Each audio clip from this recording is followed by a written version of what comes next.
It's 5:30 a.m. on a cold winter morning in Perth, Western Australia. Legendary Outback trucker Steve Grahame is getting ready for yet another perilous journey. Oh, we're heading out into the desert. I'd just like to have a little bit of backup. You break a water tank or something, it's good to have some backup. 1,200 kilometres of dirt, you break down, the radiator on the truck wants 60 litres, I want 60 and the dog wants a drink. Steve's heading out on a marathon 3,500 kilometre journey, like driving from London to Cairo. Steve's been driving trucks for 40 years. For the last 10, he's had a companion in the cab, Boots the dog. Now, after millions of kilometres together, old Boots has reached the end of the road. She can't get up into the truck. She's retired, and this is her pup, Teeny. Teeny's her child, and Teeny's taken over from Mum. Get up. Teeny may be hitching a lift, but she's no joyrider. It's her job to keep Steve safe from whatever dangers the Outback can throw at him.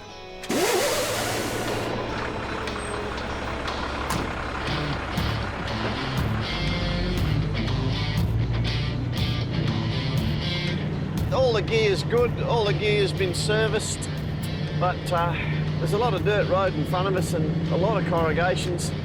If there's something that's weak or wants to break, they'll bring it undone. Things will come undone.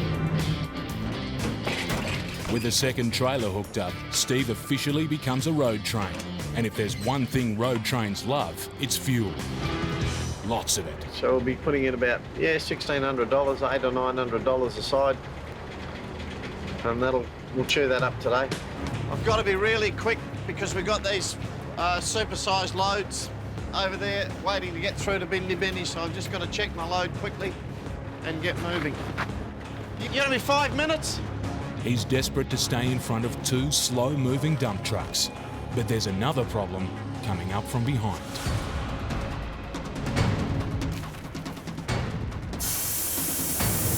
Two more massive wide loads have passed him. And before Steve can pull out, the dump trucks also hit the road. Ah, for f***'s sake. In this business, losing time means losing money. Steve needs to get by the rolling roadblocks. Just got to focus on what's going on here. I'm in the hands now of a traffic warden up there. He's in luck. The monster trucks pull over to let traffic by. Dealing with all these wide loads is putting me way back. It's half a day. It's what it's costing me. Steve needs to put distance between him and the wide loads before his next stop, to pick up a third trailer. If he doesn't, he'll be back to square one. He must get back on the road as quickly as he can. I can't muck around. I've got to just keep attacking all of the time. Now we're a 53.5 metre triple. But as Steve's getting ready to go, the wide boys are back. He'll have to pass them all over again. Now with 3 trailers, Steve's rig is as heavy as a 737 jet and longer than an Olympic-sized swimming pool. To overtake, he'll need to travel at up to 100 kilometres an hour for 1 minute on the wrong side of the road. All right, I'm on you now. Is everyone good to go? It's critical he has clear communication with the other driver. The person that I listen to the most, the voice of the other truckie, I will put my life in his hands rather than the other people's.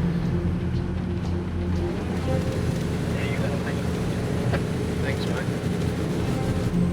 One down, one to go. Are you calling the triple between the tyres and the machine? There's a problem. Too much radio chatter. Steve can't hear the driver. I'm getting a bit of chatter coming over the top from other super-sized loads around. He must wait until he knows he's talking to the right truck. It's a life or death decision. Righto, mate, I'm into it. There's barely enough room for 2 cars. Steve needs to hold his nerve and stay on the road.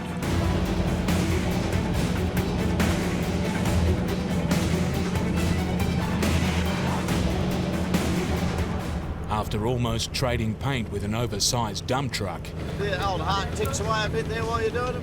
Steve Grahame has reached the Great Central Road. 1,200 kilometres of hard-driving dirt highway. It's a serious challenge for any vehicle and driver brave enough to take it on.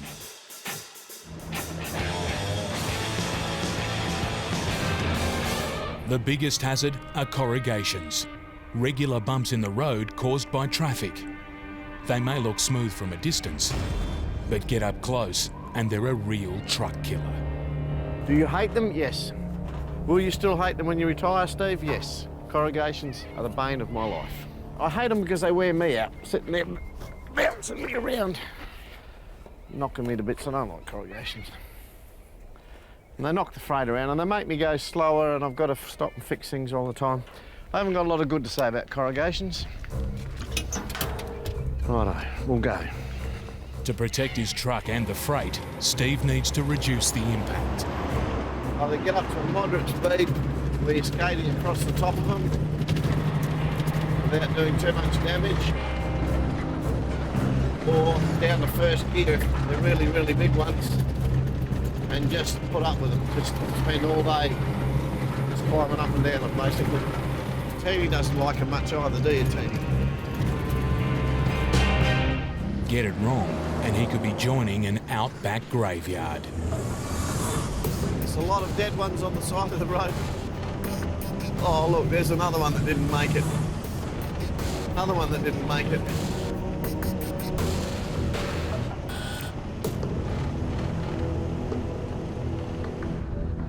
But it's not just corrugations that can cause him trouble.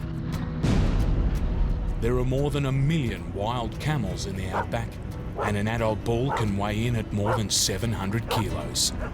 You sort of don't get much warning, and they will do some damage to the bloody truck if you hit them. Once one came out and he sort of propped and went back, but his head was far enough out, it smashed the air clean off the side of the truck and he spun around. And the poor old fellow was in a bit of a bad way. I had to shoot that bloke. He had a broken jaw and he wasn't good. Suddenly, out of the scrub,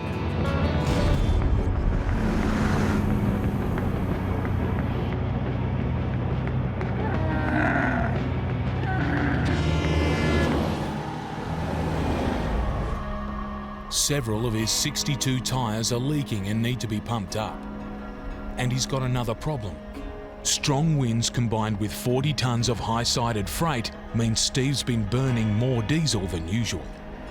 I'm concerned about my fuel, which is a bloody nuisance because if I can't get to Curtin Springs, I have to break this road train up and go into Yalara and fuel up.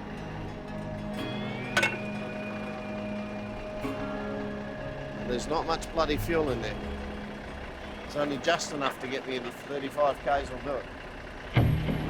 To make matters worse, his tyres aren't inflating. There's something wrong with the truck's air pressure system. The fault's in a valve that controls the cab suspension. Ah, for f***'s sake. After 3 hard days, it's the last straw. I'm pissed off because I had to grovel under there twice in the dark last night. That's why I'm pumping my tyres up the light, because the ride height valve's not working properly and it's dumping all the air, and it's taking me a long time to pump up my tyres because the air's going out of that new valve and I can't reach under here and adjust the bloody thing. As I should be able to shift that right and make the f***ing cab go up at the ride level and shut the air off, but it's not. It's dumping out to atmosphere underneath the truck instead of going into my tyres. And it's annoying me. And once again, it's time bleeding away from me. I should be 40 kilometres down the road now and fueled up, and I'm wasting time here doing this. The fault's affecting nearly every part of his truck. Air brakes, air gear shift, air assisted, lots of things. Steve Grahame has finally got enough air in his tyres and is limping into town. He needs fuel fast. It's nearly on empty.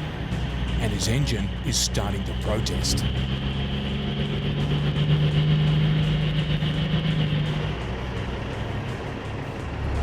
Finally, he's made it, but this stop is going to be painful. $2.11 a litre. Putting fuel in at that price, when that happens, that does hurt you. 470 litres, $1,000. I've got to pay for it, shed a tear, buy something bad for me like chips or something.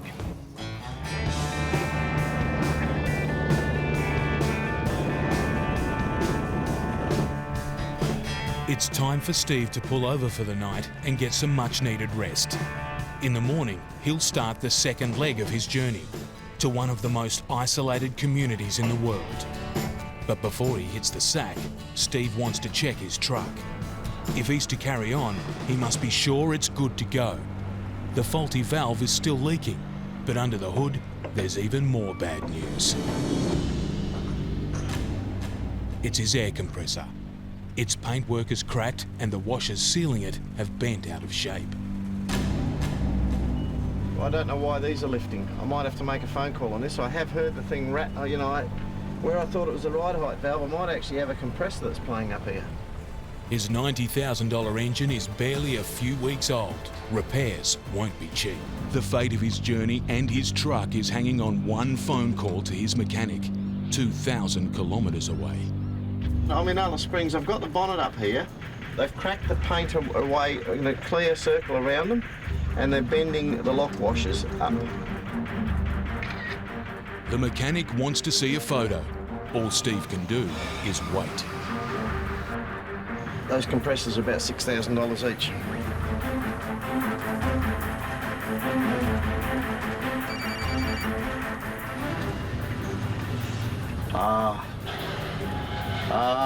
Yeah, and it's been vibrating and working and it's cracked the paint. All right, nothing to panic about.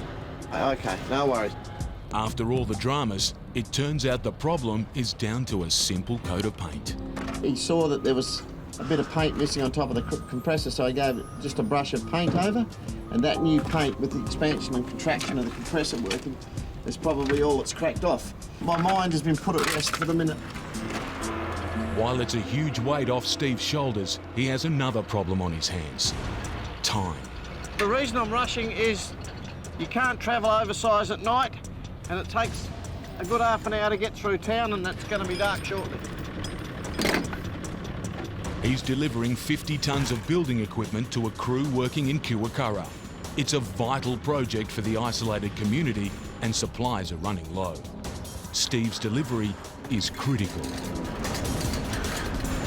I want to get out of town by dark, mate, and it's very nearly dark.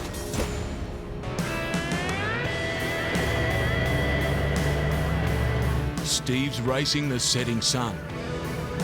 You can only travel daylight oversized. That's why I've been pushing. Got about 600 kilometres of dirt from here up to Kiwakara. Hope to get there just before dark tomorrow night. But this is just the start of his journey. He and his long-suffering truck face one of the toughest, meanest dirt roads in the country. It's just hard work. It's good smashing the crap out of the gear. When I woke up this morning, it was raining. I had a bad feeling about this road. The rain's been coming down all morning. It doesn't take much to top up these water holes. This ground's already soft. It's left the road littered with bogs and potholes. One wheel in the wrong place could land Steve and his 50-tonne load in thick mud. The further he goes, the bigger the bog holes get. This is the bit that worries me getting out here. This water is from weeks ago. There's no getting around this monster. All Steve can do is push straight through the heart of the bog. But no sooner is he through the mud than another old enemy rears its head. Oh, I don't know how big the corrugations are. I just know that they're bloody rough. Corrugations are ridges in the road surface, like driving over millions of miniature speed bumps. They're knocking the crap out of me in the gear. Steve's caught between a rock and a hard place. A building crew is depending on him to reach them before their supplies run out. Push too hard and he could shake his freight to pieces. Every few kilometres, he has to stop and tighten the load. They don't pay me for dropping the freight out the back, they only pay me for delivering the freight. So I want to keep it on my truck.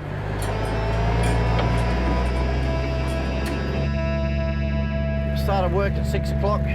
And it's now 9 o'clock, and we've got 103 kilometres up, about 450 to go. Steve's managing barely 30 kilometres per hour, painfully slow. Making matters worse, there's pressure from the customer. They've run out of work today. They need this load there tonight. There's just 100 kilometres to go, but the surface goes from bad to worse. Steve's reduced to a snail's pace. I've got to drop down to first gear and take 3 days to get the last 100 kilometres. With the road punishing every turn of his tyres, it's looking like a battle even Steve can't win. I'm now down to 5 kilometres between breaks to keep the freight on. Steve Grahame limps into Kiwakura. It's all about getting it here, isn't it? If you don't get it here, you don't make a living. Despite the battering, he's on time and the freight has survived the journey. But his work isn't done yet. Steve needs to make sure the freight comes off his truck safely. It's a straightforward job, or it should be. Don't go down. Don't go down. Go up. Keep it where it was. Go maximum up, mate. Everything up. Everything up. Righto, go back gently. Stop your bucket. Stop moving the... You. Watch me. Go back.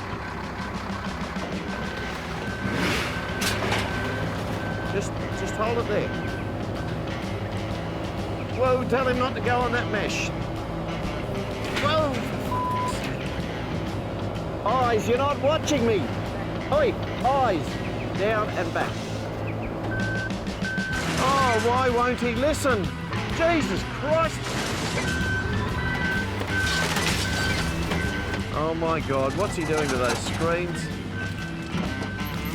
After working hard to get the load here in one piece, it's too much for Steve. And as the saying goes, if you want the job done right,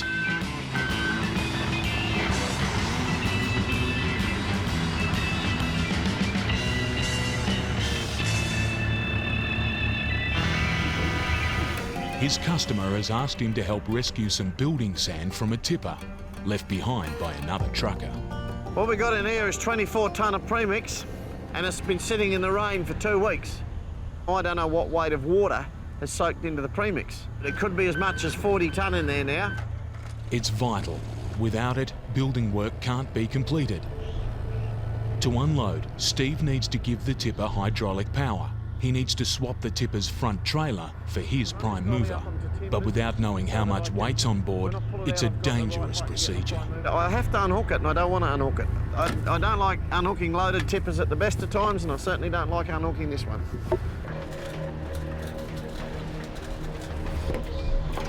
Steve's main concern are the tipper's legs. They'll have to take the full weight. There's a load of weight there. No one likes unhooking tippers when they're loaded. You just don't like them because the legs are so far back. No one's sure if they'll hold. I don't want the thing to either go through the concrete or collapse the legs. That's what my worry is. If there's any sign the legs are about to collapse, Steve needs to know instantly. Stay totally focused. Listen for any creaks and groans. With the trailer attached to his prime mover, Steve pushes forward. If the legs give way, the whole tipper could come crashing down.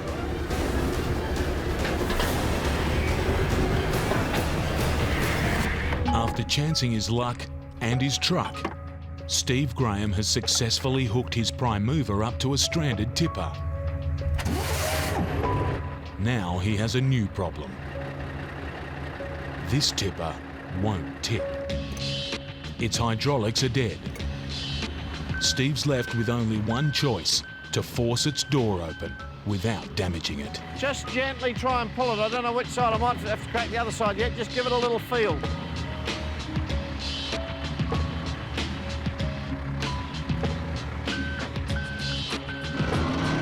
Gently, come underneath it, quick, quick, quick. Jesus, you're slow. The door may be open, but now Steve has 24 tonnes of premix to shift and just 2 shovels to do it. You can't get your hydraulics to work. You've got to get the shit out somehow, because you don't get paid if you don't deliver. Finally, everything's unloaded and a vital housing project can be completed. It's a successful end to another epic journey. We've done what we came to do. They're getting their concrete down and they're very happy. I've got to get all this stuff out of here now. As fast as they finish with the machine, I'm loading it.